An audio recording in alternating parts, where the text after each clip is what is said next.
नमस्कार दोस्तों, CTET exam के लिए कंप्लीट एनसीईआरटी हिस्ट्री की एक निचोड़ वीडियो लेकर आया हूं, जिसमें वर्ष 2011 से 24 में जितने भी इतिहास यानी कि हिस्ट्री के आज तक क्वेश्चन एग्जाम में पूछे गए हैं, सभी क्वेश्चन एकमात्र वीडियो में कंप्लीट कराऊंगा।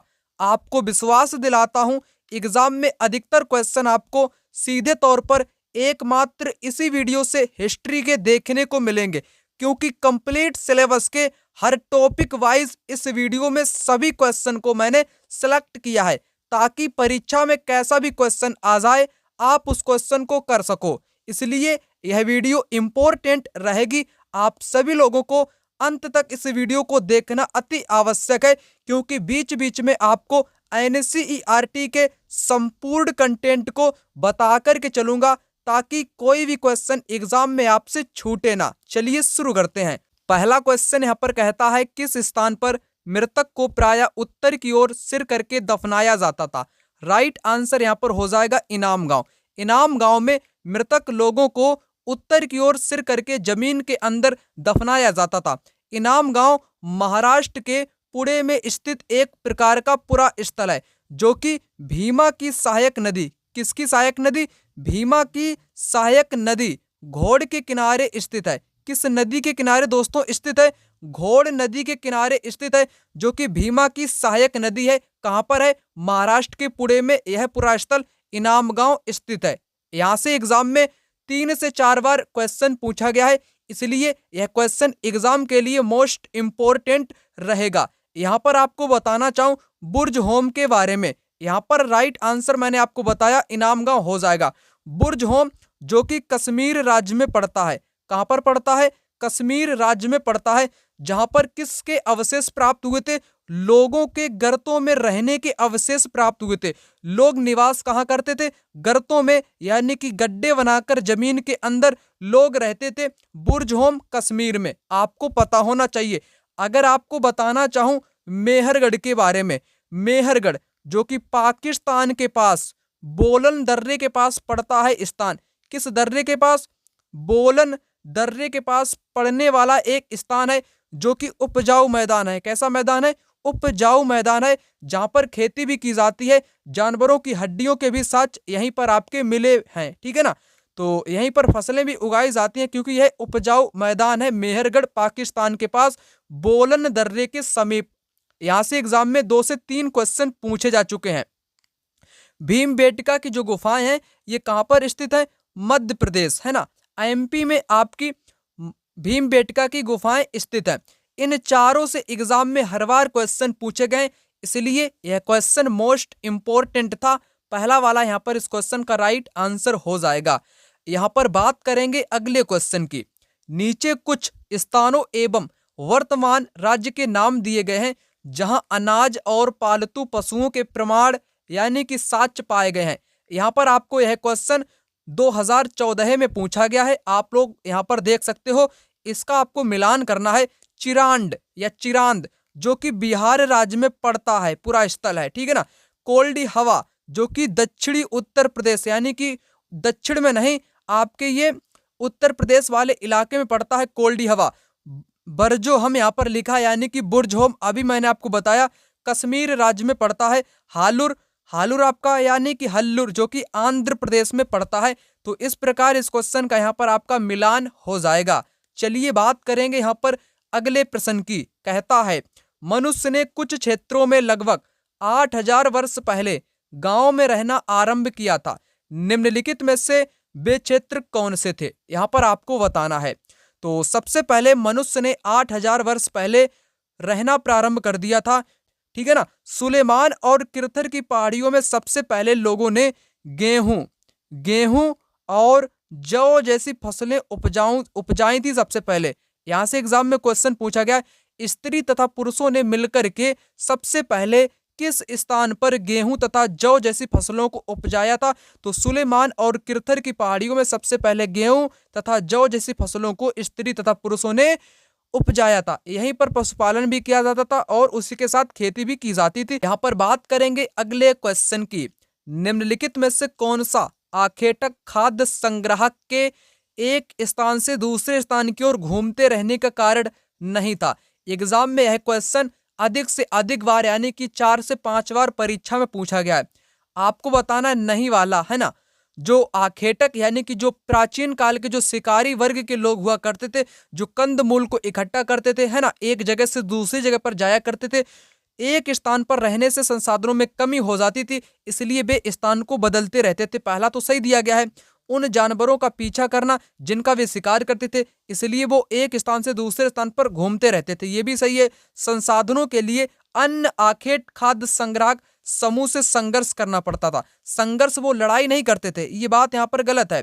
जल संसाधनों की खोज में उन्हें कभी कभी झील झरने वाले स्थान पर जाना पड़ता था, इसलिए उनको जगह बदलनी पड़ती थी, यानी कि घूमते रहने का कारण था। ये भी यहाँ पर आपका हो जाएगा। आपको ना यहाँ पर नहीं वाला बताना, यानी कि गलत वाला। गलत आपका यहाँ पर हो जाएगा, कौन सा? सी वाला हो जाएगा। तो इस क्वेश्चन का जो राइट आंसर आपका होगा सी विकल्प, यहाँ पर इस क्वेश्चन का राइट आंसर हो जाएगा। यहाँ पर बात करेंगे अगले क्वेश्चन की, है ना। यहाँ पर इसको थोड़ा जूम करके आपको बताता हूँ, ठीक है ना। टाइम आपके पास बिल्कुल कम है, इसलिए मैंने आपको डायरेक्ट तौर पर आपको यहाँ पर सभी क्वेश्चन करा रहा हूँ, ठीक है ना। तो खाली जगह यहाँ पर रिक्त स्थान में प्राचीन शैल चित्रकला मिली। कहाँ पर चित्रकला सबसे पहले मिली थी? तो मध्य प्रदेश तथा उत्तर प्रदेश। मध्य प्रदेश और दक्षिणी उत्तर प्रदेश, जो साउथ उत्तर प्रदेश है ना, वहां से क्या प्राप्त हुआ है दोस्तों? वहां से प्राचीन शैल चित्रकला के अवशेष प्राप्त हुए हैं। याद रखना आप सभी लोग, एग्जाम में पूछा गया है। अभिलेखागार वह स्थान होता है जहां पर क्या होता है दोस्तों? जहां पर ऐतिहासिक पांडुलिपियों तथा दस्तावेजों को रखा जाता है। राइट आंसर इस क्वेश्चन का यहाँ पर डी वाला हो जाएगा। कौन सा? डी वाला इस क्वेश्चन का यहाँ पर राइट आंसर आपका हो जाएगा, ठीक है ना। चलिए बात करेंगे यहाँ पर अगले क्वेश्चन की। दोस्तों, बड़ी मेहनत के साथ मैं इस वीडियो को आपको प्रोवाइड करा रहा हूं। मैं ना दिन में भी मेहनत आपके लिए करता हूं और रात में भी आप लोगों के लिए मेहनत करता हूं, है ना। एक दिन में मैं आपको 2 से 3 वीडियो प्रतिदिन प्रोवाइड कराता हूं, तो आप लोग समझ सकते होंगे कि कितनी यहाँ पर मेहनत आप सभी लोगों के लिए की जाती है। तो इस वीडियो का टारगेट मैंने दोस्तों आप सभी लोगों के लिए रखा है, तो ठीक है ना। यहाँ पर टारगेट की मैं बात करूं तो 1000 कमेंट, है ना। 1000 कमेंट इस वीडियो में आप सभी लोग क्या करेंगे? कंप्लीट करेंगे, है ना। तो 1000 कमेंट का मैंने यहाँ पर टारगेट रखा है, जिसको आप लोग कंप्लीट कर देंगे, है ना। कंप्लीट आपको करना ही पड़ेगा, क्योंकि टारगेट मैंने यहाँ पर रखा है। और उसके साथ आपको लाइक भी इस वीडियो को करना है। यानी कि 1000 लाइक एंड 1000 कमेंट इस वीडियो में आपको अवश्य रूप से कमेंट व लाइक दोनों यहाँ पर करने हैं, ठीक है ना। चलिए आइए बात करेंगे यहाँ पर अगले क्वेश्चन की। सबसे पुरानी पांडुलिपियां पर लिखी गई थी, किस पर लिखी गई थी? पत्थरों पर, कागज पर, ताड़पत्रों पर या लकड़ी पर? तो मैंने आपको क्या बताया था? आपको बताया था ना, ताड़पत्रों पर सबसे पुरानी प्राचीन काल की जो मैन्युस्क्रिप्ट यानी कि जो पांडुलिपियां थी, वो ताड़पत्र पर लिखी जाती थी, वो भी भुर्ज नामक पेड़ की छाल पर। भुर्ज या बर्च नामक पेड़ की छाल पर लिखी जाती थी। एग्जाम में एक क्वेश्चन पूछा गया है, भुर्ज की पेड़ की छाल के अवशेष कहां से प्राप्त हुए? तो अवशेष की अगर मैं बात करूं, छाल की मैं बात करूं, पांडुलिपि की बात करूं, भुर्ज वाली पांडुलिपि कहां से प्राप्त हुई है? तो कश्मीर से, है ना। कश्मीर से बुर्च या भुर्ज नामक पेड़ की छाल वाली पांडुलिपियों के अवशेष कश्मीर राज्य से प्राप्त हुए हैं। ये आपको पता होना चाहिए, ठीक है ना, जो कि महत्वपूर्ण यहाँ पर था। मानव इतिहास में निम्नलिखित में से कौन सी अवधि काल सबसे लंबी है? तो सबसे लंबी जो थी वो थी पूरा पाषाण काल। पूरा पाषाण काल में ही मानव इतिहास की 99% घटनाएं घटित हुई थी, ये भी आपको पता होना चाहिए। आगे यहाँ पर क्वेश्चन कहता है, निम्नलिखित में से कौन सा कथन प्राचीन हस्तलिपि के संदर्भ में सही नहीं है? अब आपको नहीं वाला यहाँ पर बताना है। कौन सा नहीं? यानी कि गलत वाला। प्राचीन यानी कि मैन्युस्क्रिप्ट के बारे में, वे हस्तलिखित थी, उसके बाद मुद्रित की गई थी। मुद्रित ये कभी भी नहीं की गई थी दोस्तों, ये मुद्रित कभी भी नहीं की गई थी। कुछ हस्तलिपियां पत्थर अथवा धातु पर उकेरी जाती थी, ठीक है ना। वे प्रायः ताड़ पत्थरों पर लिखी जाती थी। जिस काल को प्रदर्शित करती थी उस काल का मुख्य स्रोत थी। तो जो मैन्युस्क्रिप्ट यानी कि जो पांडुलिपियां थी ना, पांडुलिपियां जिनको हाथों से लिखा जाता था, तो नहीं वाला आपको बताना है ना, ये ताड़ पत्रों पर भी लिखी जाती थी। उस काल के बारे में ये महत्वपूर्ण जानकारी भी प्रदान करती थी। और कुछ हस्तलिपियां यहाँ पर नहीं होना चाहिए, बल्कि अभिलेख होना चाहिए आपका, अभिलेख है ना, अभिलेख। अभिलेख जो हुआ करते थे वो पत्थर की धातु या धातु पर भी उकेरी जाती थी, ठीक है ना, वे हस्तलिखित थी, उसके बाद मुद्रित की गई थी, वो कभी भी मुद्रित नहीं की गई थी दोस्तों। ये बात यहाँ पर आपकी गलत है ना, तो नहीं वाला आपको यहाँ पर बताना है ना। तो राइट आंसर यहाँ पर आपका पहला वाला ऑप्शन हो जाएगा, पहला वाला यहाँ पर हो जाएगा, ठीक है ना। आगे यहाँ पर क्वेश्चन कहता है, ऐतिहासिक स्थल वह है जहां अतीत के स्मृति शेष या अवशेष मिलते हैं, उत्खनन के क्रियाकलाप होते हैं, इतिहास प्रिय लोग जुटते हैं, इतिहासकार इतिहास लिखते हैं। तो इस क्वेश्चन का राइट आंसर हो जाएगा जहां पर अतीत यानी कि प्राचीन काल के शेष या अवशेष प्राप्त होते हैं, तो वह एक प्रकार का ऐतिहासिक स्थल कहलाता है। निम्नलिखित में से कौन सा पुरा पाषाण स्थल है? तो पुरा पाषाण स्थल आपका क्या हो जाएगा दोस्तों? भीमबेटका। जो भीमबेटका है ये क्या है? ये आपका पुरा पाषाण हो जाएगा, ठीक है ना। बुरझोम, हल्लूर, इनामगांव ये आपके नवपाषाण काल के स्थल बताए जाते हैं, ये भी आपको पता होना चाहिए। भीमबेटका जो कि पुरा पाषाण काल की होती है। भीमबेटका की गुफाएं भी मध्य प्रदेश राज्य में आपको देखने को मिल जाएंगी। दिए गए कथनों ए और बी को पढ़िए और सही उत्तर का चयन कीजिए। मेहरगढ़ पाकिस्तान के बोलन दर्रे के पास एक उपजाऊ मैदान में स्थित है। यहाँ खेती और पशुपालन के साक्ष्य पाए गए हैं। तो मैंने आपको शुरुआत में ही बताया था मेहरगढ़ के बारे में, जो कि पाकिस्तान के बोलन दर्रे के पास पड़ने वाला एक उपजाऊ मैदान है, जहां पर खेती और पशुपालन के भी साक्ष्य पाए गए हैं। तो दोनों ही यहाँ पर आपके राइट हो जाएंगे। कैसे हो जाएंगे? दोनों यहाँ पर ट्रू हो जाएंगे, A and B are true, ठीक है ना। थर्ड वाला कथन यानी कि सी कथन इस क्वेश्चन का राइट आंसर यहाँ पर हो जाएगा। बात कर लेते हैं अगले प्रश्न की। पुरुष और महिला कंकाल अवशेषों के अध्ययन और उनमें विभेद यानी कि विभेद यहाँ पर लिखा होना चाहिए, विभेद करने के लिए, है ना, हमें ध्यान देना चाहिए। यह क्वेश्चन दोस्तों 2021 में भी पूछा गया है, 2022 में भी पूछा गया है। 22 वाले सेट में यह क्वेश्चन 4 से 5 बार एग्जाम में पूछा गया है, यानी कि यह कुल मिलाकर क्वेश्चन 6 से 7 बार परीक्षा में अब तक पूछा गया है।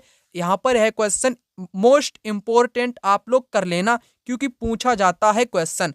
अगर मैंने आपको एनसीईआरटी के अकॉर्डिंग बताया था ना, पुरुष और महिला का कंकाल अगर आपको पहचानना है तब आप क्या करोगे, मैं यहाँ पर आपको थोड़ा समझा देता हूँ।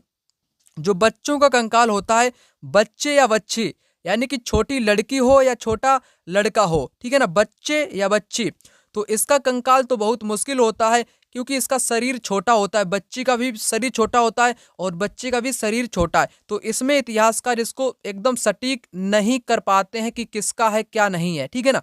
अगर मैं बात करूं महिला और पुरुष की, ठीक है ना, पुरुष जब मरता था या स्त्री जब मरती थी, दोनों के साथ आभूषण को दिखाया जाता था, आभूषण दोनों के साथ यहाँ पर दफनाए जाते थे। तो ये भी साफ नहीं होता है, अक्सर पुरुषों के साथ भी बर्तन या आभूषण या महिलाओं के साथ भी आभूषण को रखा जाता था।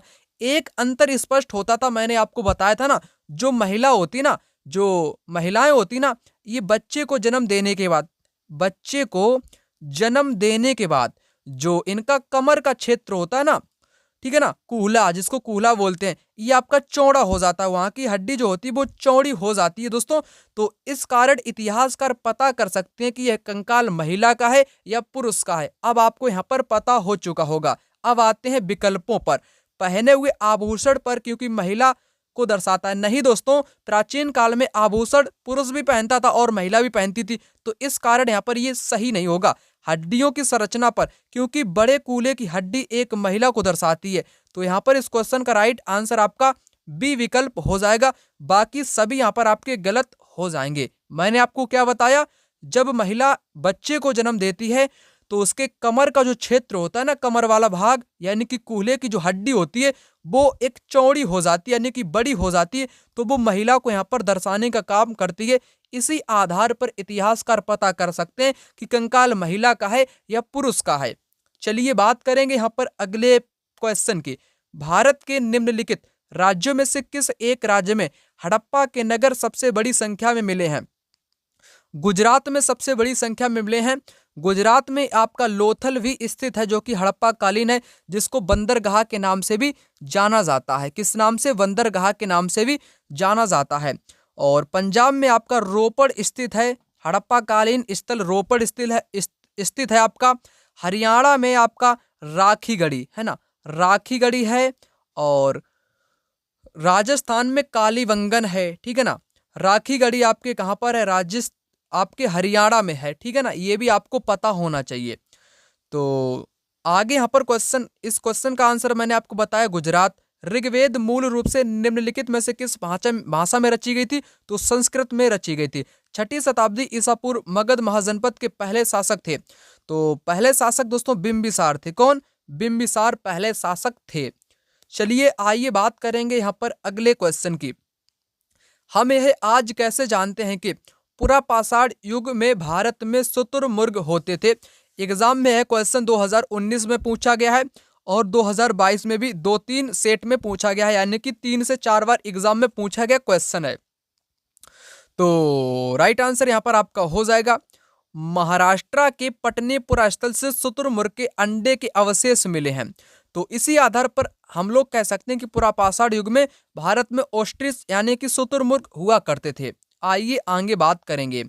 आगे क्वेश्चन कहता है हड़प्पा सभ्यता का पतन कैसे हुआ? यह क्वेश्चन एग्जाम में ना रिकॉर्ड तोड़ के पूछा गया है। तो मोस्ट इंपोर्टेंट क्वेश्चन है, आपको एग्जाम में छपा मिल सकता है, ठीक है ना।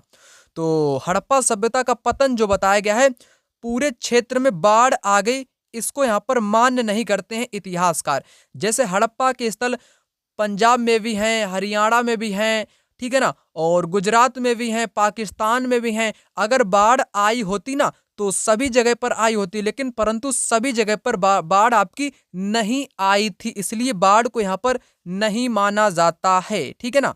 ऐसा लगता है कि शासकों का नियंत्रण समाप्त हो गया था, जंगलों का विनाश हो गया था, जंगल में आग लग गई होगी, सभ्यता के पूरे क्षेत्र में बाढ़ आएगी, इसको मान्य नहीं किया जा सकता है। संभवतः नदियां सूख गई होंगी, क्योंकि संभवतः की बात करी गई, शायद सूख सकती हैं, ठीक है ना, ये भी बात सही है। सी को छोड़ दो आप लोग, सी को पहले हटाओगे, सी को हटाओगे ना तो एबीडी इस क्वेश्चन का यहाँ पर राइट आंसर हो जाएगा। आपको हमेशा याद रखना है, बाढ़ वाले को टिक आपको बिल्कुल भी नहीं करना है, एग्जाम में आपको कंफ्यूज कर सकता है, इसलिए बाढ़ आप भूल जाओ, बाढ़ नहीं आई थी, ठीक है ना। आगे यहाँ पर दोस्तों क्वेश्चन कहता है लगभग 3900 वर्ष पूर्व आरंभिक नगर हड़प्पा और मोहनजोदड़ो कई कारणों से समाप्ति की कगार पर आने लगे। निम्नलिखित में से कौन सा उन कारणों में से एक कारण नहीं है? देखो दोस्तों, वही रिपीट यहाँ पर क्वेश्चन किया गया है 2011 में। नदियां सूख गई जिसके कारण नगर समाप्त हो गए। सूखने की बात तो साबित होती है, नगरों के बीच आपसी प्रतिद्वंदता और लड़ाई। हड़प्पा कालीन में लड़ाई का उल्लेख तो बिल्कुल भी नहीं आता कि लोग आपस में लड़ते होंगे। इतनी विशिष्ट सभ्यता यानी कि शहरी सभ्यता थी दोस्तों। नल और नालियों का एक विकसित ग्रिड पद्धति से निर्माण किया गया था ना, तो इसमें लड़ाई वाली कोई बात नहीं आती। इसमें लड़ाई तो बिल्कुल भी लोग नहीं करते थे, क्योंकि शिक्षित लोग थे। जंगलों के विनाश और बाढ़ के कारण नगर नष्ट हुए होंगे, यहाँ पर जंगल के विनाश दिया गया है, ये भी कारण आपका मान लिया जाता है ना। मवेशियों के बड़े बड़े झुंड चरागाह और घास वाले मैदानों को चराने से मृदा आवरण नष्ट हो गई होगी, ये भी इतिहासकारों का कहना है। परंतु लड़ाई की बात सामने नहीं दिखाई पड़ती है ना। वो लड़ाई नहीं कर सकते थे, इसलिए लड़ाई वाला यहाँ पर इस क्वेश्चन में आपका नहीं होगा, है ना, कारण नहीं होगा। तो बी वाला इस क्वेश्चन का राइट आंसर यहाँ पर हो जाएगा। आगे यहाँ पर क्वेश्चन कहता है निम्नलिखित में से कौन सा हड़प्पा का स्थल नहीं है? राखीगढ़ी ये भी है, गंवेरी वाला भी है, सोतकाह कोह ये भी है, चिरांद ये आपका तो पूरा मतलब कि नवपाषाण कालीन स्थल है बिहार में, ठीक है ना। चिरांद कहाँ पर पड़ता है दोस्तों? ये बिहार में पड़ता है। कहाँ पर? बिहार में पड़ने वाला एक पूरा स्थल है, पूरा पाषाण मतलब कि पाषाण कालीन स्थल है आपका। तो हड़प्पा ये तीनों आपके हड़प्पा के हो जाएंगे, आपका ये वाला नहीं यहाँ पर होगा, चिरांद। आगे क्वेश्चन है राजा हर्षवर्धन के दरबारी कवि बाणभट्ट ने उनकी जीवनी हर्षचरित निम्नलिखित में से किस भाषा में लिखी थी? तो संस्कृत में लिखी थी। किस भाषा में? संस्कृत में लिखी थी बाणभट्ट ने हर्षचरित। आगे क्वेश्चन है दोस्तों पुरा स्थलों के संदर्भ में निम्नलिखित में से कौन सा कथन सही है? एग्जाम में 2 बार पूछा गया क्वेश्चन है। पिछले मैंने की मतलब कि अभी मैंने आपको इससे पहले पुरा स्थल वाला एक क्वेश्चन कराया था। तो वह स्थान जहां वस्तुओं के अवशेष मिलते हैं वह आपका पूरा स्थल कहलाता है। ठीक दिया गया है। ये केवल जमीन के ऊपर पाए जाते नहीं, ये जमीन के ऊपर भी पाए जाते, नीचे भी पाए जाते, समुद्र के नीचे, धरातल के नीचे यानी कि नदियों के नीचे भी पाए जाते हैं। यहाँ पर लिखा है ये केवल, केवल के कारण ये भी गलत, ये समुद्र और नदी के तल में कभी नहीं पाए जाते दोस्तों, पाए जाते हैं, ये भी गलत होगा। तो सिर्फ और सिर्फ ए इस क्वेश्चन का राइट आंसर यहाँ पर हो जाएगा।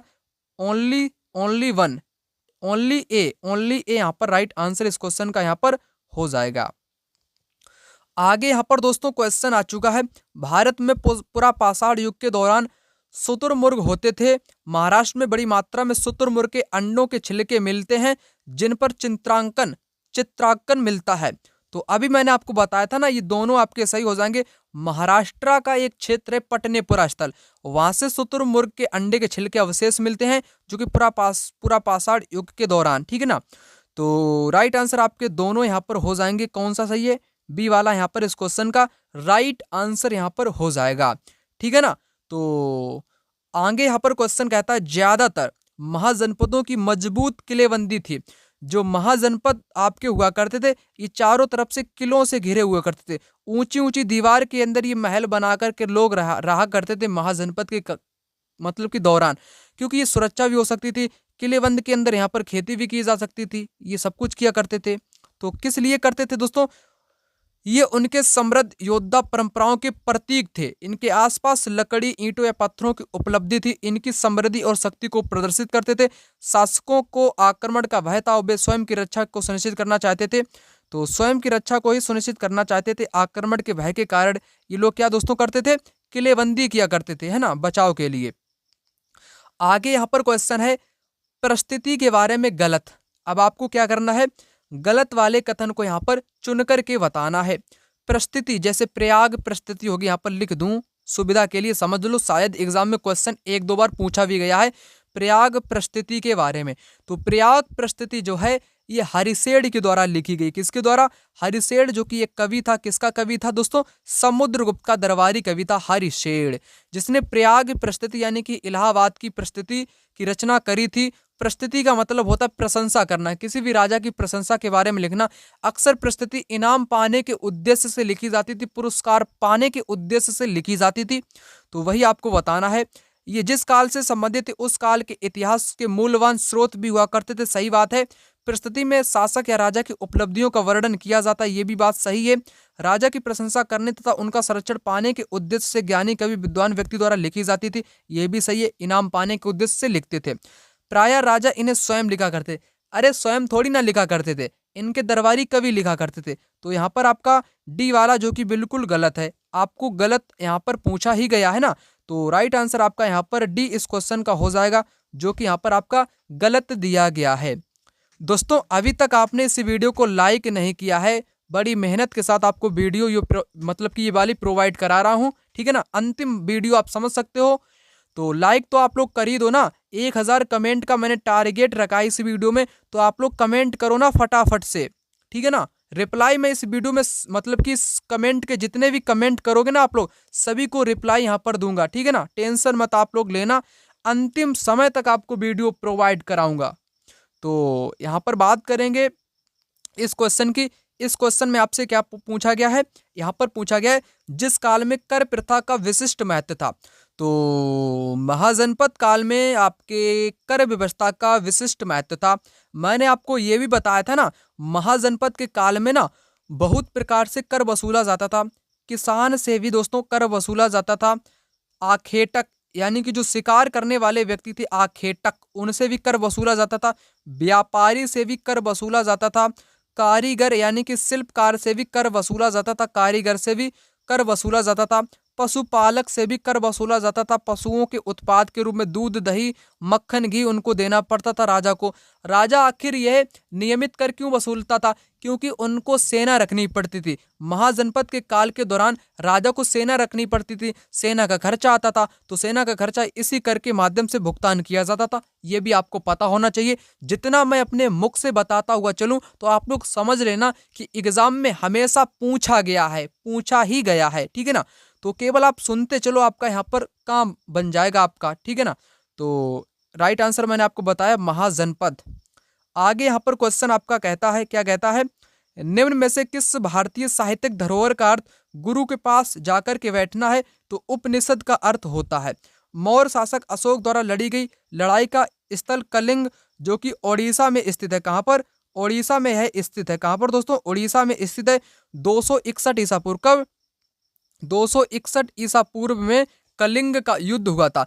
कलिंग का युद्ध एक खून खराबा वाला युद्ध समझ करके अशोक ने इसके बाद लड़ाई को छोड़ दिया, यानी कि युद्ध करना छोड़ दिया था, और इसने धम्म धर्म को अपना लिया था। किस धर्म को अपना लिया था? धम्म धर्म को अपना लिया था। धम्म धर्म में धम्म धर्म की शिक्षा देने के लिए इसने अधिकारियों को नियुक्त किया। महामत्त नाम के अधिकारियों को नियुक्त किया था।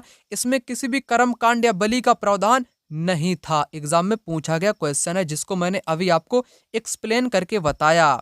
आगे बात करता हूं। यहाँ पर अर्थशास्त्र के अनुसार मौर्य काल में उत्तर पश्चिम के लिए प्रसिद्ध था। तो किस लिए दोस्तों ये प्रसिद्ध था? आपके कंबल के लिए प्रसिद्ध था। किस लिए? कंबल के लिए यह प्रसिद्ध था। अर्थशास्त्र के अनुसार मौर्य काल में उत्तर पश्चिम कंबल के लिए। ऋग्वेद काल के 3 देवता NCERT में बताए गए हैं। कौन कौन बताए गए हैं? अग्नि, इंद्र, सोम। ठीक है ना, ये 3 बताए गए हैं। आपको बताना चाहूं, अग्नि जो है ये आग का देवता बताया गया है। वहीं इंद्र को किसका देवता बताया गया है? वर्षा का भी देवता बताया गया है। और एक आपका बताया गया किसका दोस्तों? ठीक है ना, वो याद मेरे को यहाँ पर आ नहीं रहा है, आगे आपको बता दूंगा। ठीक है ना, इंद्र को बारिश का देवता भी बताया गया है। और सोम क्या है दोस्तों? सोम एक कोई देवता नहीं है, एक प्रकार का सोम आपका पौधा बताया गया। क्या बताया गया? सोम एक प्रकार का दोस्तों पौधा बताया गया है। ठीक है ना, ये भी आपको यहाँ पर पता होना चाहिए। तीनों चीजें आपको एक्सप्लेन करके यहाँ पर बता दी। आगे यहाँ पर क्वेश्चन कहता है, अशोक के अधिकतर अभिलेख निम्नलिखित लिपियों में से किसमें लिखे गए थे? तो ब्राह्मी लिपि में अशोक के अधिकतर अभिलेख पाए गए हैं। ठीक है ना, अशोक के जो अभिलेख थे सबसे पहले किसने पढ़े थे? तो जेम्स प्रिंसेप ने। मैंने आपको अक्सर बताया है, जेम्स प्रिंसेप एक अंग्रेजी अधिकारी था। उसने 1838 में सबसे पहले अशोक के अभिलेखों को या शिलालेख को सबसे पहले पढ़ने का काम किया था। ठीक है ना, ब्राह्मी लिपि को। विनय पिटक ग्रंथ निम्नलिखित में से किससे संबंधित है? तो बौद्ध संघ के नियम, जो बौद्ध धर्म के जो भिक्षु और भिक्षुड़ियां जो हुआ करती थी ना, तो उन्हीं से संबंधित यहाँ पर बौद्ध संघ के नियम जो कि विनय पिटक में बताए गए। बौद्ध धर्म में कुल कितने पिटक होते हैं? आपको मैंने बताया 3 पिटक होते हैं। एक विनय पिटक जिसमें नियम कायदे कानून बताए गए, संघ के नियम। ठीक है ना, और सुत्त पिटक यहाँ पर लिख दूं, इससे पूछा नहीं जाता, आपको बता देता हूँ। सुत्त पिटक में बुद्ध की शिक्षाओं के बारे में बताया गया है। वहीं अभिधम्म पिटक में ना, इसमें बौद्ध धर्म की व्याख्याएं, सिद्धांत को बारे में बताया गया है। तो राइट आंसर यहाँ पर आपका हो जाएगा बौद्ध संघ के नियम। जैन और बौद्ध भिक्षु भिक्षुणियों के लिए आरंभिक विहार लकड़ी के बना हुआ करते थे। किसके? लकड़ी के बना हुआ करते थे। उसके बाद ईंटों के बने हुआ करते थे, है ना। सबसे पहले तो आपके लकड़ी के बना हुआ करते थे। आइए आगे बात करेंगे। आगे यहाँ पर क्वेश्चन है, ऋग्वेद के विषय में निम्नलिखित 3 कथनों पर विचार कीजिए और सही उत्तर का यहाँ पर चयन कीजिए। आपको दोस्तों पता होगा ना, एग्जाम में आपके ज्यादा वक्त नहीं है, बस 1-2 दिन आप समझ सकते हो यहाँ पर। ठीक है ना, तो मैंने यहाँ पर क्वेश्चन को टाइप नहीं किया क्योंकि टाइम की बहुत कमी है। डायरेक्ट मैंने यहाँ पर उठाकर को आपको क्वेश्चन दे दिए। आप लोग यहाँ पर फिंगर को भी मेरी देख सकते हो। ठीक है ना, तो यहाँ पर आपको ऋग्वेद के बारे में आपको बताना है। यह 3500 वर्ष पूर्व में लिखा गया था। पूर्व में लिखा गया था, कोई अता पता थोड़ी ना है। लगभग में कह लो इसको, क्या कह लो? लगभग में कह लो। कोई ज्ञात तिथियां थोड़ी ना होती इतिहास में, कोई निश्चित नहीं होती प्राचीन काल की, है ना। तो लगभग कह लो आप। इसकी रचना प्राकृत में हुई थी, ये बात तो गलत है। इसकी रचना तो आपकी संस्कृत में हुई थी। किसकी? संस्कृत में इसकी रचना हुई थी। इसमें 1000 से अधिक प्रार्थनाएं, ये बात यहाँ पर सी वाली सही होगी। केवल और केवल सी सही होगी। यहाँ पर लिखा है, क्या दोस्तों लिखा है? सी, बी और सी सही है। बी तो आपका गलत हुआ। बी आपका कैसा हो जाएगा? गलत है। यहाँ पर भी लिखा है बी गलत है, तो बी गलत है ही आपका। यहाँ पर भी लिखा है बी गलत है, ये भी हटेगा यहाँ, मतलब कि ये भी यहाँ पर सही लिखा हुआ है। एक बार फिर समझो आप, प्राकृत में नहीं हुई बल्कि संस्कृत में, ये आपका गलत हुआ। 1000 से अधिक प्रार्थना, ये सही हुआ। सी वाला आपका सही है, यहाँ पर लिखा सी सही है, ए और बी गलत है। तो पहला वाला इस क्वेश्चन का राइट आंसर यहाँ पर आपका हो जाएगा, ठीक है ना, आपका यहाँ पर हो जाएगा बी आपका, क्योंकि यहाँ पर बी गलत हो चुका है, यहाँ पर सी को गलत कर दिया गया इसलिए गलत है, यहाँ पर सी को गलत किया गया इसलिए गलत है। तो पहला वाला इस क्वेश्चन का राइट आंसर यहाँ पर हो जाएगा। आगे बात करूं इस क्वेश्चन की, निम्नलिखित में से कौन से कथन बुद्ध के उपदेशों के संबंध में सही हैं? बुद्ध ने उपदेश दोस्तों दिए थे, जो दुख या कष्ट जो हमारे हैं वो पिछले जन्मों के परिणाम हैं। हमारे कष्ट और दुख हमारी लालसाओं और इच्छाओं की वजहों से हैं। तो ये दोनों कथन सही दिए गए हैं। एक खुशहाल जीवन के लिए बुद्ध के सभी अनुयायियों को उनके उपदेश को मानना और पालन करना आवश्यक था। कोई आवश्यक नहीं था, जिसको अच्छा लगे तो अपना ले, मान ले, कोई इसमें जरूरत नहीं थी। ये बात यहाँ पर गलत सिद्ध होती है। सी को छोड़ दो, आप लोग हटाओ सबसे पहले सी को, बचेगा ए बी। इस क्वेश्चन का राइट आंसर यहाँ पर ए बी हो जाएगा। बात करूं इस क्वेश्चन की, यह क्वेश्चन दोस्तों मोस्ट इंपोर्टेंट आप लोग कर लेना, क्योंकि अधिक से अधिक बार एग्जाम में पूछा गया है। कथन अशोक के धम्म के बारे में, जुलाई 2024 का क्वेश्चन है, आप लोग यहाँ पर देख सकते हो, जुलाई 2024 का यह क्वेश्चन है धम्म के बारे में। इसमें किसी भी देवता की आवश्यकता नहीं थी पूजने की, देवता की पूजा की कोई आवश्यकता नहीं थी, सही बात बोली गई है। इसमें किसी भी बलि कर्मकांड की आवश्यकता नहीं थी, सही बोला गया है। धम्म के विचार बुद्ध के उपदेशों से प्रेरित थे, सही बोला गया है। लोगों को धम्म की शिक्षा देने के लिए अशोक ने बौद्ध भिक्षुओं की नियुक्ति की, नहीं दोस्तों, महामत नाम के अधिकारियों की, यहाँ पर लिख दूं, महामत नाम के अधिकारियों को नियुक्त किया था अशोक ने। तो चौथा यहाँ पर आपका गलत हो जाएगा। चौथा जिन जिन में लगा हुआ है उसको यहाँ पर आप लोग हटाओगे, बाकी फर्स्ट सेकंड थर्ड इस क्वेश्चन का राइट आंसर यानी कि डी वाला यहाँ पर हो जाएगा इस क्वेश्चन का बिल्कुल सही जवाब। आगे यहाँ पर क्वेश्चन कहता है, गजनी के सुल्तान महमूद द्वारा सोमनाथ मंदिर को नष्ट करने के पीछे कौन सा कारण था? तो इसने आखिर मंदिर को नष्ट क्यों किया था? गजनी जो कि 17 बार इसने भारत पे आक्रमण दोस्तों किया था, बहुत मंदिर इसने लूट लिया था ना, सोमनाथ का मंदिर। कभी की घटना ये 1025 की ना घटना है आपकी। तो सोमनाथ मंदिर कहाँ पर है आपका? गुजरात में है। कहाँ पर? गुजरात में स्थित है, ये भी आपको पता होना चाहिए। वह किसी अन्य उद्देश्य के लिए मंदिर का प्रयोग करना चाहता था, वहाँ एक महल बनाना नहीं चाहता था, उसे मंदिर की वास्तुकला ये भी नहीं, उसने इस्लाम के महान नायक के रूप में श्रेय की कोशिश करी थी, ठीक है ना। तो इस क्वेश्चन का राइट आंसर यहाँ पर डी वाला हो जाएगा। आगे क्वेश्चन कहता, मोहम्मद बिन तुगलक ने अपनी राजधानी को दिल्ली से दौलताबाद स्थानांतरित क्यों किया? तो इसने दोस्तों क्यों किया था? अपने साम्राज्य को प्रभावी तरीके से नियंत्रित करने के लिए, क्योंकि दौलताबाद केंद्र में स्थित था। तो पहला वाला यहाँ पर इस क्वेश्चन का राइट आंसर हो जाएगा। निम्नलिखित में से किस सुल्तान ने अनाज को शहर के बाजारों में भेजने के लिए बंजारों का प्रयोग किया था? अलाउद्दीन खिलजी ने बंजारों का प्रयोग किया था। बंजारा जो एक जनजाति है ना, बंजारा ये खाना बदोश जनजाति है। कैसी जनजाति है? खाना बदोश जनजाति है, आपको पता होना चाहिए। यह क्वेश्चन जो बंजारा वाला ना पूछा गया ना, अलाउद्दीन खिलजी ने प्रयोग किया था, ठीक है ना। ये बैलों के साथ अनाज को ढोते थे। तो ये भी क्वेश्चन इंपॉर्टेंट है, एग्जाम में बहुत बार पूछा गया है, ठीक है ना। तो दोनों मैंने आपको यहाँ पर बता दिए। अब बात करूं इस क्वेश्चन की, शाहजहां द्वारा दीवाने आम बनवाने के संदर्भ में निम्नलिखित में से कौन सा कथन उपयुक्त है? तो कौन सा दोस्तों उपयुक्त यहाँ पर आपका कथन हो जाएगा? तो राइट आंसर हो जाएगा, राजा का न्याय छोटे बड़े को एक समान मानता था। अगला क्वेश्चन यहाँ पर कहता है, यह किसने लिखा कि रजिया अपने भाइयों से कहीं अधिक योग्य तथा सक्षम थे? तो आपको पता होना चाहिए, मिनहाज ए सिराज। मिनहाज ए सिराज जो कि इतिहासकार था। क्या दोस्तों था? इतिहासकार था, ठीक है ना, इतिहासकार था। किस दौरान का इतिहासकार था? यह आपके दिल्ली सल्तनत के दौरान का इतिहासकार था, जो कि रजिया अपने भाइयों से कहीं अधिक योग्य तथा सक्षम थी। मिनहाज ए सिराज ने ऐसा बताया है।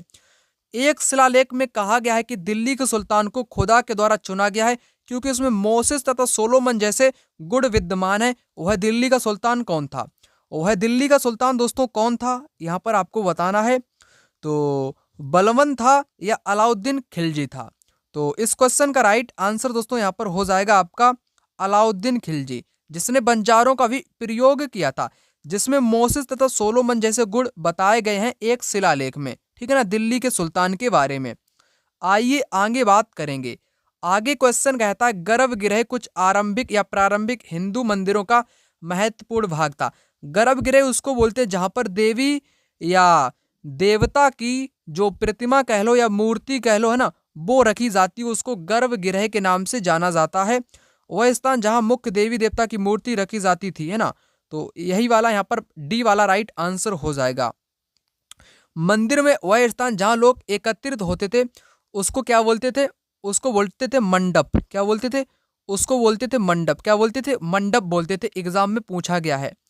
आगे क्वेश्चन कहता है दिल्ली के सुल्तानों के शासनकाल में निम्नलिखित में से कौन सी एक प्रशासनिक भाषा थी? तो प्रशासनिक भाषा आपको पता ही होगी, फारसी कह लो ना, फारसी। उर्दू नहीं थी आपकी, फारसी थी। आगे यहाँ पर क्वेश्चन है दिल्ली सल्तनत के सुल्तानों के लिए लिखी गई तवारीख के विषय में निम्नलिखित कथनों में से कौन सा कथन सही है? तवारीख के लेखक, तवारीख का मतलब आप लोग समझ लो इतिहासकार, जो इतिहास को लिखते थे। दिल्ली सुल्तान या दिल्ली सल्तनत का जो इतिहास लिखने वाले व्यक्ति थे उनको तवारीख के लेखक के नाम से भी जाना जाता था। ये अक्सर नगरों में रहा करते थे। ये दिल्ली सल्तनत की प्रशासनिक भाषा उर्दू में लिखी गई तवारीख उन लोगों द्वारा लिखी गई जो शायद ही नगरों में रहे। शायद नहीं दोस्तों, ज्यादातर ये नगरों में ही रहते थे। तवारीख के लेखक शासकों को अच्छे शासन की आवश्यकता और न्याय संगत पर बल दिया करते थे। लेखकों द्वारा तवारीख सुल्तानों से ढेर सारे इनाम पाने के लिए नहीं लिखी गई, ये इनाम पाने के लिए दोस्तों लिखा करते थे। तो ये न्याय संगत, ठीक है ना, लिंग आधारित, यानी कि पुरुष को ही ये सर्वे सर्वा मानते थे, महिलाओं को ये ज्यादा नहीं मानते थे, है ना। ये लिंग आधारित, यहाँ पर लिख दूं, एग्जाम में पूछा गया है, लिंग आधारित प्रशासनिक व्यवस्था की बात करते थे, परंतु सारे लोग इनकी बातों से सहमत नहीं हुआ करते थे। ये भी आपको पता होना चाहिए। राइट आंसर इस क्वेश्चन का यहाँ पर आपका सी वाला यहाँ पर हो जाएगा। आगे यहाँ पर क्वेश्चन कहता है सन, यहाँ पर कलर आपका मोटा हो गया, इसको थोड़ा पतला करता हूं। तो यहाँ पर क्वेश्चन कहता है सन 1856 में निम्नलिखित गवर्नर जनरलों में से किसने यह निर्णय किया कि बहादुर शाह जफर आखिरी मुगल बादशाह होंगे और उनकी मृत्यु के बाद उनके किसी वंशज को बादशाह नहीं माना जाएगा? तो यह कैनिंग का कथन है। किसका कथन है? कैनिंग का यह कथन है। 18वीं सदी में किसके नेतृत्व में बंगाल धीरे धीरे मुगल नियंत्रण से अलग हो गया था? तो मुर्शिद कुली खां के नेतृत्व में धीरे धीरे अलग हो गया था। आपको ये भी यहाँ पर पता होना चाहिए, ठीक है ना, ये भी आपको यहाँ पर पता होना चाहिए। आगे यहाँ पर क्वेश्चन दोस्तों कहता है, जो कि यह क्वेश्चन आप लोग क्या कर लेना, मोस्ट इंपोर्टेंट यह क्वेश्चन आप लोग कर लेना, क्योंकि एग्जाम में ना इस क्वेश्चन ने आपके पूरे के पूरे रिकॉर्ड तोड़ दिए हैं इतिहास में। तो यहाँ पर थोड़ा कलर चेंज कर लेता हूँ अच्छे ढंग से आपको, ताकि समझ में आ जाए। आईने अकबरी के विषय में निम्नलिखित कथनों में से कौन सा सही है? इस क्वेश्चन को करा दूं आपको, तो राइट आंसर यहाँ पर आपका सी हो जाएगा। यह अकबर के प्रशासन के विविध पहलुओं के विषय में संपन्न सांख्यिकी विवरण प्रस्तुत करता है। यहाँ पर आपको एक बात समझाना चाहूंगा आईने अकबरी के बारे में। इसको समझने से पहले आपको इससे पहले की बातें समझाता हूँ। एक व्यक्ति था जिसका नाम क्या था? उस व्यक्ति का नाम था अबुल फजल। अबुल फजल से शुरू करता हूँ। याद रखना दोस्तों, जितना बताऊं वो महत्वपूर्ण है, एग्जाम में आपको छपा मिलेगा। अबुल फजल के बारे में आपको बताना चाहूं, अबुल फजल जो कि अकबर का ना एक मित्र था, एक करीबी वाला मित्र नहीं, जिगरी मित्र था। जिगरी मित्र था अबुल फजल। किसका मित्र था? अकबर का करीबी मित्र था। और अबुल फजल एक लेखक भी इसको कह सकते हो या इतिहासकार भी इसको कह सकते हो। इसने एक किताब लिखी जिसको बोलते अकबरनामा। अकबरनामा किताब को इस व्यक्ति ने लिखा था। इस व्यक्ति ने इस किताब को 3 पार्ट में डिवाइड कर दिया, पहला पार्ट, दूसरा पार्ट और तीसरा पार्ट। पहले पार्ट में अकबर के पूर्वजों का वर्णन किया जाता है, वहीं दूसरे पार्ट में अकबर की शासन की जितनी भी घटनाएं घटित होती हैं, शासन की घटनाओं का वर्णन दूसरे पार्ट में आता है। वहीं तीसरे पार्ट का नाम क्या कर दिया इसने? आईने अकबरी कर दिया। तीसरे पार्ट का नाम इसने आईने अकबरी कर दिया। अब आईने अकबरी में सारी की सारी चीजें इसने सम्मिलित कर दी, जैसे पद कैसे देना है, सैनिक रखरखाव कैसे करना है, रीति रिवाज कैसे मनाने हैं, त्योहार कैसे मनाने हैं, फसल कैसे उगानी है, फसल का वितरण क्या होगा, सांख्यिकी दर्शन क्या होगा। यानी कि सारी की सारी चीजें, पद, वेतन, सैनिक रखरखाव, सांख्यिकी दर्शन, फसलें, कीमिया, रीति रिवाजें, ये सारी की सारी चीजें आईने अकबरी में शामिल कर दी अबुल फजल ने। तो आप लोग यहाँ पर समझ चुके होंगे ना। तो क्या आप लोग समझे? इसमें विविध पहलुओं के बारे में बात बताई गई है आईने अकबरी में। पूर्वज का वर्णन मैंने आपको बताया फर्स्ट वाले पार्ट में आता अकबरनामा के। हाकिम मिर्जा के द्वारा नहीं लिखा गया, अबुल फजल के द्वारा दोस्तों लिखा गया। किसके द्वारा? अबुल फजल के द्वारा लिखा गया है। चलिए आइए आगे बात करेंगे। दिल्ली के सुल्तानों के समय तवारीख के लेखकों ने जन्म सिद्ध अधिकार और लिंग भेद पर आधारित आदर्श समाज व्यवस्था बनाए रखने की सलाह दी थी। तो अभी मैंने आपको बताया ना, तवारीख के लेखक एक प्रकार के इतिहासकार हुआ करते थे सुल्तान के टाइम में। तो ये लिंग भेद पर आधारित आदर्श समाज व्यवस्था बनाए रखने की सलाह देते थे, जन्म सिद्ध अधिकार होना चाहिए। उनके विचारों से सारे लोग सहमत थे। सारे लोग तो थोड़ी ना सहमत थे, कुछ ही लोग सहमत थे, सारे नहीं थे। इसीलिए बी यहाँ पर आपका गलत हो जाएगा। तो ए वाला राइट आंसर होगा। ए सही है किंतु बी गलत है। ए सही है किंतु बी गलत है। आगे बात इस क्वेश्चन की यहाँ पर करेंगे। रजिया ने अपने अभिलेखों में अपना नाम पुरुषों जैसा लिखकर अपने पुरुष होने का भ्रम पैदा किया है। तो भैया मोस्ट इंपोर्टेंट क्वेश्चन को कर लेना, एग्जाम में काफी बार देखने को आया है। जो रजिया थी इसने पुरुष होने का भ्रम पैदा नहीं किया था। एक महिला थी रुद्रमा देवी, रुद्रमा देवी उसने भ्रम पैदा किया था, ना कि रजिया ने पैदा किया था। तो पहला गलत हुआ। तवारीख के लेखक ने सामाजिक और लिंग भेद के आधार को बनाकर तर्क दिया कि पुरुष स्त्रियों की तुलना में श्रेष्ठ होते हैं। इसने पुरुषों को श्रेष्ठ बताया, न कि महिला को। ये बात बी वाली सही हो जाएगी। ए गलत है किंतु बी सही है। राइट आंसर इस क्वेश्चन का डी ऑप्शन यहाँ पर हो जाएगा। यहाँ पर बात करेंगे आगे के क्वेश्चन की। गोंड राज गढ़कटंगा में 70,000 गांव थे, इसे उल्लेखित किया गया है।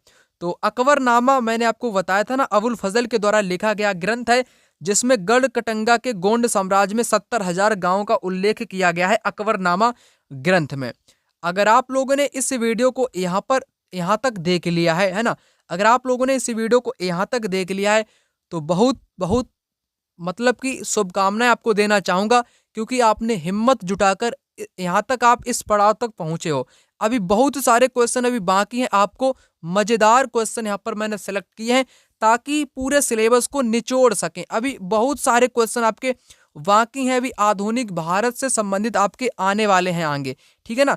तो मैंने आपसे शुरुआत में क्या बोला था, इस वीडियो में आपने 1000 आपको कमेंट पूरे करने हैं। तो 1000 कमेंट अभी तक आपने कमेंट नहीं किया है तो वीडियो को रोक करके आप लोग कमेंट कर दो ना, जो आपका दिल करे वो कमेंट करो, ठीक है ना।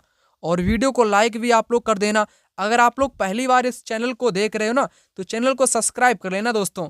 ऐसी वीडियो आपको पूरे यूट्यूब पर कोई भी नहीं प्रोवाइड कराएगा, ठीक है ना। ये आप लोग विश्वास कर सकते हो, क्योंकि कंटेंट में दम यहाँ पर रहता है। जो एग्जाम में सीधा पूछा जाए वही आपको यहाँ पर कराता हूँ, आप लोग जानते ही होंगे, ठीक है ना।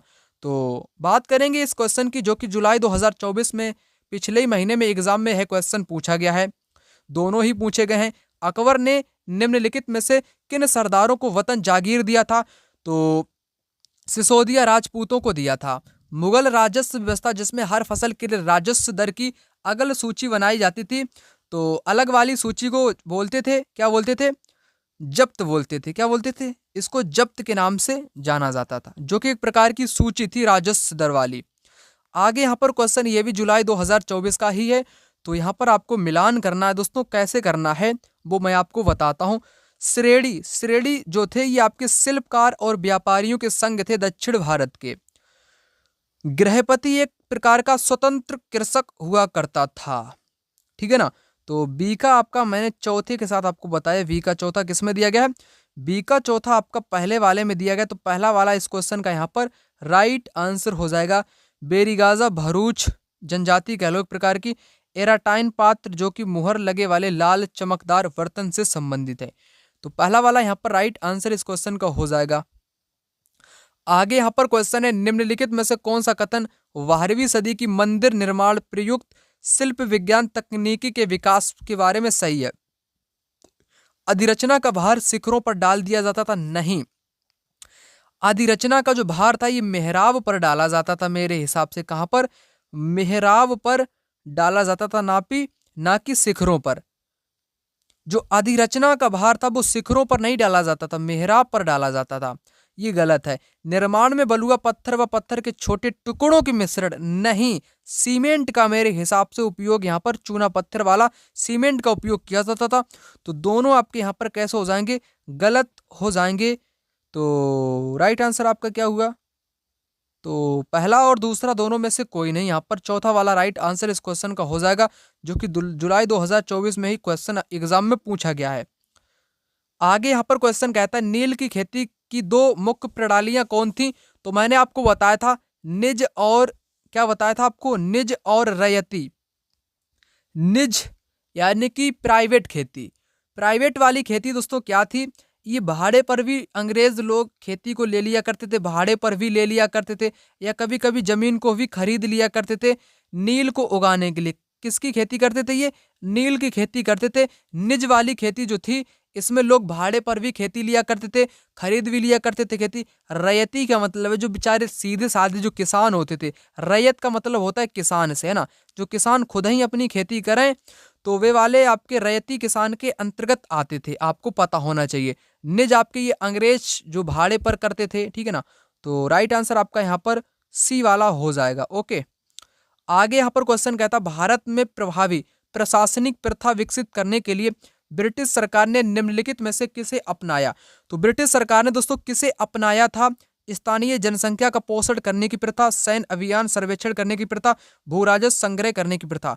तो भूराजस्व संग्रह करने की प्रथा को अपनाया था किसने? भारत में प्रभावी प्रशासनिक प्रथा को विकसित करने के लिए ब्रिटिश सरकार ने ये कर वसूला करते थे भूराजस्व से संबंधित। आपको आगे बताऊंगा महलवारी बंदोबस्त क्या है, रैयतवारी क्या है, और आपका एक, ठीक है ना, स्थायी बंदोबस्त क्या है, आगे बताऊंगा, जैसे एग्जाम में क्वेश्चन हमेशा पूछा जाता है। आप लोग कमेंट में एक चीज और कमेंट करके दोस्तों बता सकते हो, क्या बताओगे? आपका जो एग्जाम सेंटर है ना, एग्जाम सेंटर आपका दोस्तों कहाँ पर गया है, आप ये वाली बात यहाँ पर कमेंट में बता सकते हो एग्जाम सेंटर के बारे में, और आप कहाँ से बिलोंग करते हो, है ना, आप रहने वाले कहाँ के हो, और आपका कितनी दूरी पे यानी कि आपका सेंटर गया है, ठीक है ना, सेंटर आपका कहाँ पर गया है, ये बात आप लोग कमेंट बॉक्स में कमेंट करके बता सकते हो, ठीक है ना, सभी लोग बता सकते हो, कोई दिक्कत की बात यहाँ पर नहीं है। आगे यहाँ पर क्वेश्चन है ईस्ट इंडिया कंपनी ने 1651 में बंगाल में हुगली नदी के किनारे फैक्ट्री स्थापित की। तो सबसे पहले इसने ना हुगली नदी के किनारे में फैक्ट्री स्थापित करी थी, वो भी आधार यानी कि बेस स्थापित करने के लिए, फैक्टर अपना काम चला सकें इसलिए स्थापित की थी। बी वाला यहाँ पर राइट आंसर इस क्वेश्चन का हो जाएगा। चलिए बात करेंगे यहाँ पर अगले प्रश्न की।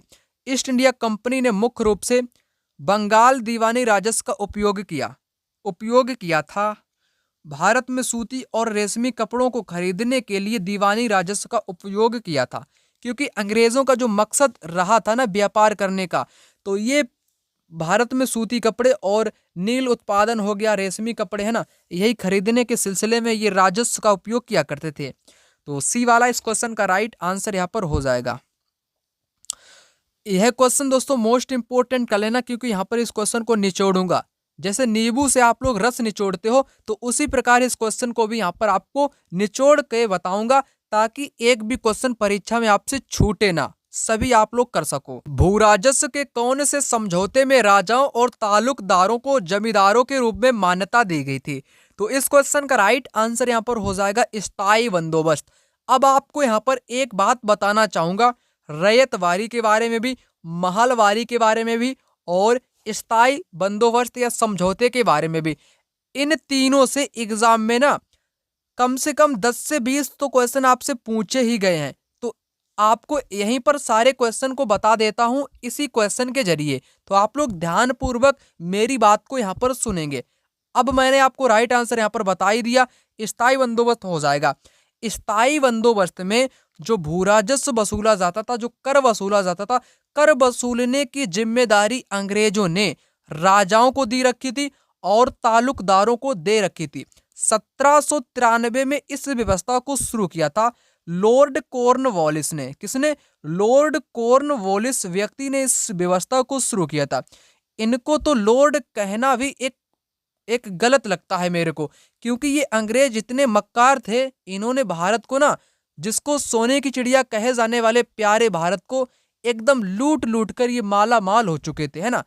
तो इसने क्या किया था, 1793 में स्थायी बंदोबस्त को शुरू कर दिया था, जिसमें जो कर था या भू राजस्व था वो स्थायी था, इसलिए इसका नाम स्थायी बंदोबस्त रखा गया लॉर्ड कॉर्नवालिस के द्वारा 1793 में। और जिम्मेदारी किसको दी गई? राजाओं को दी गई और तालुकदारों को दी गई। पहला मैंने आपको समझा दिया स्थायी बंदोबस्त के बारे में। अब बात करूंगा यहाँ पर महलवारी के बारे में। यह व्यवस्था 1822 में अपनाई गई थी। होल्ट मैकेंजी ने इस व्यवस्था को शुरू किया था। किसने? होल्ट मैकेंजी ने इस व्यवस्था को शुरू किया था। एग्जाम में अभी पूछा गया क्वेश्चन है, तो वो इसने 1822 में शुरू किया गया था। इसमें मान्यता किसको दी गई थी, यानी कि किसको जिम्मेदारी सौंपी गई थी? तो गांव के प्रधान को। किसको? गांव का प्रधान कह लो या गांव का मुखिया कह लो, ठीक है ना। गांव के प्रधान या मुखिया को जिम्मेदारी सौंपी गई थी भू राजस्व वसूलने की। दो बातें याद रखोगे, 1822 में शुरू हुआ था महलवारी, ठीक है ना, आगरा या उत्तर प्रदेश वाले क्षेत्र में। होल्ट मैकेंजी ने इसको शुरू किया था। गांव का प्रधान या मुखिया इसका क्या था? जिम्मेदारी था कर वसूलने के लिए। तो आपको मैंने ये दूसरी बात यहाँ पर बताई। अब बताने वाला हूं तीसरी बात। तीसरी बात क्या है? रैयत। इसमें डायरेक्ट जो जिम्मेदारी सौंपी गई थी वो रैयत का मतलब होता है किसान, यानी कि डायरेक्ट प्रत्यक्ष तौर पर यानी कि सीधे तौर पर किसान ही कर का भुगतान किया करते थे, जो कि मद्रास वाले क्षेत्र में इसको लागू किया गया था। तो इस व्यवस्था को किसने शुरू किया था? Alexander read. अलेक्जेंडर रीड और थॉमस मुनरो। अलेक्जेंडर रीड तथा थॉमस मुनरो दो व्यक्तियों ने मिलकर के रैयतवारी समझौता को लागू किया था दक्षिण भारत वाले क्षेत्र में। अब आपको बताना चाहूं स्थायी समझौता ये कहां पर लागू किया था? बिहार, बंगाल, उड़ीसा वाले क्षेत्र में। रैयतवारी दक्षिण भारत में, महलवारी उत्तर भारत में, ठीक है ना। अब मैंने आपको तीनों के बारे में बता दिया। अब आपको कोई दिक्कत यहाँ पर नहीं होने वाली है। आगे क्वेश्चन यहाँ पर दिया गया है, ईस्ट इंडिया कंपनी के शासन के दौरान किस राजस्व बंदोबस्त के अंतर्गत राजस्व एकत्र करने और उसे कंपनी को अदा करने की जिम्मेदारी गांव के मुखिया को सौंपी गई थी? अभी मैंने आपको बताया महलवारी में गांव के मुखिया या गांव के प्रधान को जिम्मेदारी दी गई थी। रैयतवारी में किसको जिम्मेदारी दी गई थी? डायरेक्ट किसान ही इसको वसूले, मतलब कि पूरा करेंगे। स्थायी में किसको दी गई थी? जमींदार को दी गई थी, या तालुकदार भी कह सकते हो, तालुकदार, है ना। ये तीन चीजें आप याद रखना। रैयतवारी में किसान, महलवारी में गांव का प्रधान, स्थायी बंदोबस्त में जमींदार या तालुकदार। आगे क्वेश्चन कहता है, 18वीं शताब्दी के अंतिम चरण में बंबई, मद्रास, बंगाल प्रेसिडेंसियों का विकास ईस्ट इंडिया कंपनी के किन व्यापारिक केंद्रों से हुआ था? सूरत, मद्रास, कलकत्ता। राइट आंसर यहाँ पर ऑप्शन डी इस क्वेश्चन का हो जाएगा। आइए बात करेंगे यहाँ पर अगले क्वेश्चन की। यह क्वेश्चन दोस्तों इसने तो हद कर दी ना। क्या कर दी? हद कर दी इस क्वेश्चन ने, क्योंकि यह मोस्ट इंपोर्टेंट क्वेश्चन है। दादन व्यवस्था वाला, पुटिंग आउट सिस्टम वाला है। आपको मैंने अनेक बार कराया है। दादन व्यवस्था के अंतर्गत बुनकर और सौदागर के बीच यानी कि व्यापारी के बीच निम्नलिखित में से कैसा व्यापार होता है? तो इसमें दोस्तों कैसा व्यापार होता है, यहाँ पर आपको बताता हूँ कौन सा यहाँ पर सही होगा आपका। सौदागर द्वारा सूत की आपूर्ति यहाँ पर की जाती है और तैयार कपड़ा बुनकर से कम कीमत पर वापस खरीदा जाता है। यहाँ पर ये नहीं होगा। सौदागर न्यूनतम, ये भी नहीं होगा। सौदागर द्वारा सूत बुनकर को बेचा जाता, ये भी नहीं होगा। तो राइट आंसर आपका यहाँ पर बी वाला हो जाएगा। सिंपल शब्दों में सरल आप लोग समझ लो। यहाँ पर जो ये जो दादन व्यवस्था है दो व्यक्तियों के बीच में होती है। एक होता है बुनकर जो कपड़े को बुनता है, दूसरा होता है व्यापारी। व्यापारी दोस्तों क्या करता है? कच्चे माल को व्यापारी खरीद के लाता है, वो बुनकर को दे देता है। बुनकर उस माल को या कच्चे माल को क्या करता है? कपड़े में या किसी भी चीज उसको बना देता है। तो पुनः वो व्यापारी को माल को दे देता है, इसके बदले में व्यापारी उसको कुछ धन दे देता है। यही आपकी दादन व्यवस्था यानी कि पुटिंग आउट सिस्टम कहलाती है। कुछ नहीं। आगे क्वेश्चन है, पुटिंग आउट सिस्टम से पूछा गया है, भारत में कपड़ा उद्योग के संबंध में दादन व्यवस्था के बारे में आपको सही बताना है। क्या मैंने आपको बताया था अभी आपको? व्यापारी द्वारा बुनकर को कच्ची सामग्री उपलब्ध कराना और उसे बुना हुआ या सामान कपड़ा लेना। तो पहला वाला यहाँ पर इस क्वेश्चन का राइट आंसर हो जाएगा। 2 से अधिक बार एग्जाम में पूछा गया क्वेश्चन है। आगे यहाँ पर क्वेश्चन देखो दोस्तों, दादन व्यवस्था 2022 में पूछा गया है, फिर यह दिसंबर 2021 में पूछा गया है, फिर ये जुलाई 2019 में पूछा गया है। तो आप लोग समझ पा रहे होगे आपने यहाँ पर क्या चीज़ समझे कि क्वेश्चन तो आपके रिपीट होते ही रहते हैं, रिपीट होते ही रहते हैं। तो तो मैंने आपको सभी पीवाईक्यू क्वेश्चन भी करा दिए। आप एग्जाम में जाओगे ना, जैसे ही एग्जाम हॉल में घुसोगे ना, तो आपके मन में आएगा कि इस पेपर में ना आग लगा दूं, क्योंकि आपको जितना मैंने बताया है वही पेपर में आपके छपने वाला है। तो आप लोग टेंशन मत लेना, है ना, किसी भी प्रकार की कोई टेंशन आप लोग एसएसटी के बारे में बिल्कुल मत लियो, ठीक है ना। तो दादन व्यवस्था यहाँ पर भी बताना, यह व्यवस्था बड़े उद्योगों में प्रचलित थी, बड़े थोड़ी नहीं, छोटे छोटे में प्रचलित थी। इसमें व्यापारी कच्चा माल देता था, उसे तैयार माल प्राप्त होता था। तो बी वाला सही है। इसमें बुनकर अधिकतर अपने कार या कार्यशाला में कार्य करते थे, तो सी भी सही है। बी सी यहाँ पर राइट आंसर आपका हो जाएगा, बी सी, ठीक है ना। ये बड़ा उद्योग नहीं है, ठीक है ना, छोटा उद्योग था। आगे क्वेश्चन कहता है निम्नलिखित में से किस आदिवासी समाज को खेल में विभाजित किया गया है। खेल में विभाजित किया जाता था अहोम जनजाति को। भारत में मुंडा जनजाति किस क्षेत्र में निवास करती है, तो छोटा नागपुर पठार झारखंड वाले इलाके में निवास करती है। जब एक देश पर दूसरे देश के दबदबे से राजनीतिक और आर्थिक, सामाजिक और सांस्कृतिक बदलाव आते हैं, तो इस प्रक्रिया को औपनिवेशीकरण कहते हैं, ठीक है ना, औपनिवेशीकरण कहते हैं। आगे सुधारकों का आंदोलन के साथ मिलान कीजिए। मैं यहाँ पर लिख के देता हूं, एक क्वेश्चन इन व्यक्तियों से आपसे पूछा जाएगा, 1 2 3 क्वेश्चन यहाँ से पूछे जा सकते हैं। आप लोग गारंटी के साथ आप यहाँ पर इस चीज को समझ लो, और कमेंट में इन जितना मैं आपको यहाँ पर तीनों व्यक्तियों के बारे में बताऊं वो आप लोग कमेंट बॉक्स में छाप देना। तीनों व्यक्ति के बारे में यहाँ पर छापोगे, जितना यहाँ पर आपको बताऊंगा मिलान करके, ठीक ना, वो आपको कमेंट बॉक्स में छाप देना है, ताकि आपको भी याद रहे। क्योंकि एग्जाम में, ठीक है ना, कल परसों आप एग्जाम देने जाओगे तो यही क्वेश्चन आपको छपा मिलेगा, तो आप लोग कमेंट बॉक्स में करोगे तो आपको याद रहेगा, ठीक है ना, भूलना नहीं। क्योंकि 1 2 नंबर की बहुत अहमियत होती है। कोई बंदा या, ठीक है ना, कोई बंदा या कोई भी महिला या लड़की, है ना, भाई बहन कह लो ना, अगर वो 1 या 2 नंबर से रह जाती है तो उसको बहुत अफसोस होता है। 1 2 नंबर की बहुत बड़ी अहमियत होती है। परीक्षा के रिजल्ट के बाद पता चलता है 1 या 2 नंबर की अहमियत। तो इसीलिए कहता हूं ध्यानपूर्वक समझो। घासीदास, तो घासीदास ने सतनामी, पेरियार ने आत्मसम्मान, डेरेजियो ने यंग बंगाल आंदोलन, अंबेडकर ने मंदिर प्रवेश आंदोलन। तो इस प्रकार यहाँ पर इस क्वेश्चन का मिलान हो जाएगा। आप लोग स्क्रीनशॉट भी इस क्वेश्चन का यहाँ पर ले सकते हो, कमेंट बॉक्स में इनके बारे में भी आप लोग बता सकते हो। अब आपको यहाँ पर ढूंढ लेना है कौन सा यहाँ पर राइट आंसर हो जाएगा, कौन सा विकल्प। ए का किसके साथ है, थर्ड के साथ। ए का थर्ड हो जाएगा और बी का फर्स्ट हो जाएगा। तो राइट आंसर आपका यहाँ पर बी वाला हो जाएगा। बी वाला इस क्वेश्चन का राइट आंसर यहाँ पर हो जाएगा। अब आपको बताना चाहूँ किसके बारे में बताऊं, किसके बारे में आपको बताऊं। पेरियार, इन्होंने स्वाभिमान आंदोलन या आत्मसम्मान आंदोलन की शुरू किया था। और पेरियार मनुस्मृति होगी, भगवत गीता होगी, रामायण हो गई, महाभारत होगी, इसके ये कट्टर आलोचक थे, ये आपको पता होना चाहिए। आगे मध्यकाल में जनजातीय समूह के बारे में बहुत कम जानकारी मिलती है, क्योंकि वे लिखित दस्तावेज नहीं रखते थे, इसलिए उनके बारे में कम जानकारी उपलब्ध है। पहला वाला यहाँ पर सही आपका हो जाएगा। पहला वाला यहाँ पर इस क्वेश्चन का राइट आंसर आपका हो जाएगा। आगे यहाँ पर क्वेश्चन आपका दिया गया है जो कि जनवरी 2024 की परीक्षा में पूछा गया है। जनजातियों की सांस्कृतिक परंपराएं जिनमें उनकी भाषा तथा संगीत भी शामिल है बहुत समृद्ध तथा विशिष्ट होती, सही बात है। जमीन, जंगल, घास के मैदान, पानी के पूरे कुनबे की संपत्ति मानी जाती है, जिनका उपयोग वे एक साथ मिलजुल कर करते हैं। दोनों सही हो जाएंगे और सही व्याख्या करेंगे। राइट आंसर आपका यहाँ पर डी वाला हो जाएगा। डी वाला यहाँ पर हो जाएगा।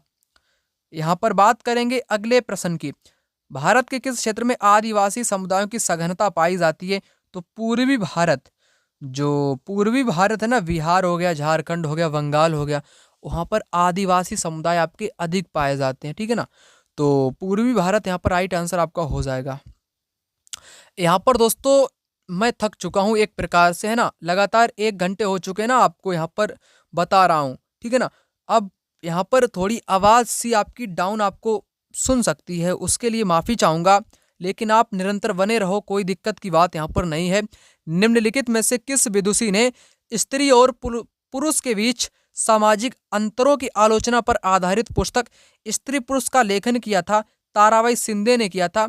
यह क्वेश्चन एग्जाम में 14 में पूछा गया, 19, 20, 21, 22 सब में पूछा गया है, ठीक है ना, सभी में यह क्वेश्चन पूछा गया, ताराबाई शिंदे वाला। तो इन्होंने स्त्री पुरुष तुलना वाली किताब लिखी थी, आपको पता होना चाहिए। पंडिता रमाबाई ना, ये संस्कृत की विदुषी थी। बेगम रुकैया सखावत हुसैन, जिसने सुल्ताना का स्वप्न कहानी लिखा। सुल्ताना का स्वप्न कहानी किसने लिखा? बेगम रुकैया सखावत हुसैन ने लिखा था। राज सुंदरी देवी ने आमार जीवन आत्मकथा लिखी थी। ताराबाई शिंदे ने स्त्री पुरुष तुलना वाली लिखी है। पंडिता रमाबाई जो कि संस्कृत की विद्वान थी, इसने उच्च जातियों की महिलाओं के बारे में लिखा था, उच्च जातियों की महिलाओं के बारे में। 19वीं सदी में ईसाई, राइट आंसर यहाँ पर कर देता हूँ, 19वीं सदी में ईसाई मिशनरियों ने भारत में क्रिश्चियन शिक्षा को लागू क्यों किया? लोगों के नैतिक चरित्र को सुधारने के लिए। क्या जो ईसाई वर्ग के लोग थे, ये भारत के लोगों का जो नैतिक चरित्र सुधारना चाहते थे, इसलिए लागू किया था? क्या इससे पहले भारत के लोगों का आचरण गलत था? ये बहुत बेकार प्रवृत्ति के थे भारत के लोग? ऐसा तो बिल्कुल नहीं था। ये आपके ईसाई लोग क्या चाहते थे कि भारत के लोगों का चरित्र खराब है, जो कि इनकी गंदी सोच थी, किनकी? ईसाइयों की, ठीक है ना। ये नैतिक चरित्र सुधारने के लिए भारत में क्रिश्चियन शिक्षा को लागू किया था। आइए आगे बात करेंगे। निम्नलिखित में से किसने कहा था कि उच्च जातियों का उनकी भूमि पर कोई अधिकार नहीं है, क्योंकि वास्तव में भूमि का संबंध देशज लोगों से है, अर्थात तथाकथित निम्न जातियों से है? तो यह कथन दोस्तों किसने कहा था? तो ज्योतिबा फूले ने कहा था। किसने? ज्योतिबा फूले ने इस कथन को यहाँ पर कहा था। ये आपको यहाँ पर याद रखना है। क्या रखना है? याद आपको यहाँ पर रखना है। हरिदास ठाकुर, यहाँ से एग्जाम में एक क्वेश्चन आपको देखने को मिलेगा। हरिदास ठाकुर जो कि बंगाल से मतुआ आंदोलन का नेतृत्व किसने किया था? या आंदोलन की स्थापना हरिदास ठाकुर ने की थी। नारायण गुरु का नारा मैंने आपको हर बार बताया है, एक ईश्वर एक धर्म एक जाति। एक ईश्वर लिख दूं, एग्जाम में पूछा ही जाएगा। एक ईश्वर एक जाति एक धर्म, ये नारा किसने दिया था दोस्तों? नारायण गुरु ने दिया था। घासीदास के बारे में अभी आपको बताया था ना, सतनामी आंदोलन इन्हीं ने ही शुरू किया था। तो राइट आंसर आपका ज्योतिबा फूले यहाँ पर हो जाएगा। आगे यहाँ पर क्वेश्चन है, जातीय समानता को प्रचारित करने के लिए सत्यशोधक समाज की स्थापना 1873 में ज्योतिबा फूले ने ही की थी। किसने? ज्योतिबा फूले ने ही की थी सत्यशोधक समाज की स्थापना। और इनकी पुस्तक आपको मैंने हमेशा ही बताया है, गुलामगिरी हो गई, और एक पुस्तक हो गई काश्तकार का चाबुक। कौन सी पुस्तक? काश्तकार का चाबुक इनकी पुस्तक हो गई। उस पुस्तक का विलेखन ज्योतिबा फूले ने ही किया था। आगे यहाँ पर क्वेश्चन है, सुल्ताना का स्वप्न नामक कहानी की लेखिका कौन है दोस्तों?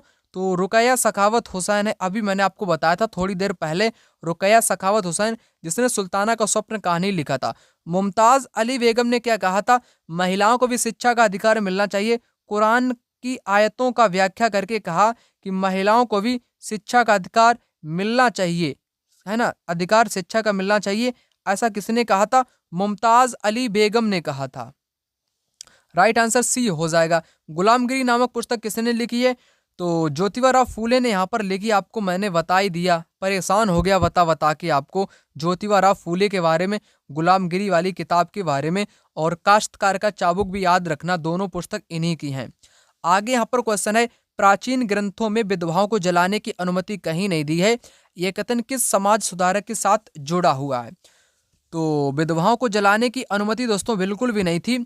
यह आपका जुड़ा हुआ है राजा राम मोहन राय के साथ। किसके साथ? राजा राम मोहन राय के साथ जुड़ा हुआ है। निम्न जातियों की दुर्दशा पर ज्योतिबा फूले ने 1817 में आई किताब समर्पित की थी। तो अमेरिकी गृह युद्ध में दास प्रथा का विरोध करने वाले कार्यकर्ताओं को। तो राइट आंसर इस क्वेश्चन का सी हो जाएगा। तो गुलामगिरी वाला क्वेश्चन आपसे एग्जाम में बहुत बार पूछा गया, आई किताब किस पे समर्पित थी, ठीक है ना। तो अमेरिका में उस दौरान गृह युद्ध चल रहा था, दास प्रथा का विरोध करने वाले कार्यकर्ताओं को यह समर्पित था। तो ये एग्जाम में आपका क्वेश्चन आएगा एक ज्योतिबा फूले का, याद रखना। आगे, निम्नलिखित में से किसने कुरान की आयतों की पुनर्व्याख्या करके कहा कि महिलाओं को भी शिक्षा का अधिकार मिलना चाहिए? तो मुमताज अली बेगम ने ऐसा कहा था। अभी मैंने आपको बताया दोस्तों, खुदा की रचना के खाते में उसका ब्यौरा चूंकि मर्दों की सूची में नहीं आता है, इसलिए इतनी शानदार खूबियों से भी उसे आखिर हासिल क्या हुआ? यह लेखांश 13वीं शताब्दी में किसके लिए लिखा गया था? यह दोस्तों रजिया के बारे में 13वीं शताब्दी के दौरान लिखा गया था, जो कि मिनहाज ए सिराज ने लिखा था। ये कथन किसने लिखा था? मिनहाज ए सिराज ने लिखा था। लिख दूं यार यहाँ पर, परेशान मत हो आप लोग। मिनहाज ए सिराज ने यह कथन लिखा था, जो कि एक इतिहासकार था। कौन था? इतिहासकार था। तो रजिया मैंने आपको बता ही दिया ना, राइट आंसर यहाँ पर हो जाएगा। यह क्वेश्चन भी मोस्ट इंपोर्टेंट है, 2 से 3 बार एग्जाम में पूछा गया है। जनवरी 2024 के पेपर में भी पूछा गया है। 1929 में बाल विवाह निषेध अधिनियम पारित किया गया। इस अधिनियम के अनुसार पुरुष तथा महिला के लिए शादी की न्यूनतम आयु कितनी रखी गई थी? तो महिला के लिए रखी गई थी 16 वर्ष और पुरुष के लिए 18 वर्ष। यानी कि लड़की की उम्र अगर 16 वर्ष की है, अगर लड़के की उम्र 18 वर्ष की है, तो वो दोनों शादी कर सकते हैं। ये 1929 में बाल विवाह को खत्म करने के बाद बात बताई गई थी। अगला क्वेश्चन यहाँ पर कहता है, नीचे दो कथन ए और बी 19वीं शताब्दी में चमड़े का काम करने वालों के संदर्भ में दिए गए हैं। पहले विश्व युद्ध के दौरान सेना के लिए जूतों की जबरदस्त मांग पैदा हो गई थी।